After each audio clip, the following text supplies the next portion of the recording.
Greetings, YouTube. I just received a message from Dino Stank. I kid you not.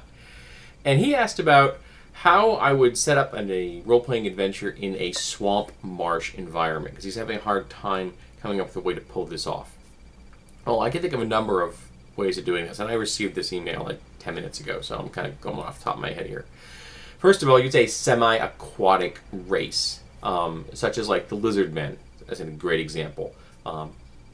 And they would have a village structure where it exists both above and below the surface of the water. You might have woven hut structures or nest-like structures above the water to store things that, or house things that they want to keep dry. And then they have underwater, they're going to have nest structures or corrals for food animals, possible nesting. It depends on your lizardmen. Do they need to have their eggs hatched in water, or are they more plant them in heavy soil, swampy soil like a crocodile or an alligator? Depends on how you want to run your lizard people.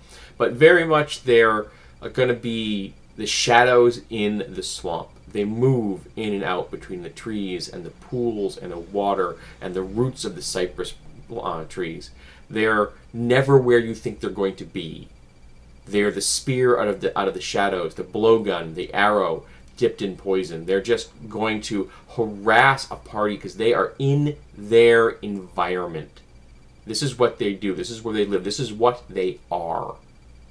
Just imagine your worst ninja-like nightmare made real, but you're up to your ankles or your knees or your hips in swamp water, so you can't move that well. But the lizard men, they're not hampered by that in that manner at all.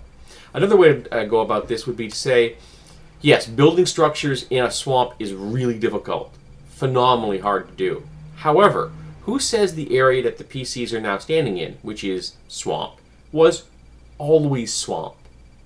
What if it wasn't always swamp? What if the area one time was dry or almost always dry, and they had a society that built keeps or castles, pyramids to ancient dead gods, ruins of old cities, and then at some point a river changed its direction. Like the Mississippi's been trying to do that for ages. So a river changes its direction, and suddenly an area that was dry gets completely inundated. And since the river now goes in that direction, the area never dried out. So over time, the city gets completely absorbed into a swamp or a marsh.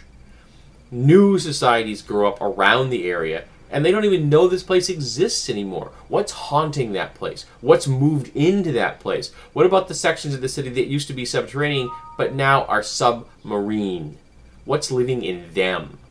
So there are a number of different ways of handling swamp-style marsh adventures, and these are just two I came off the top of my head.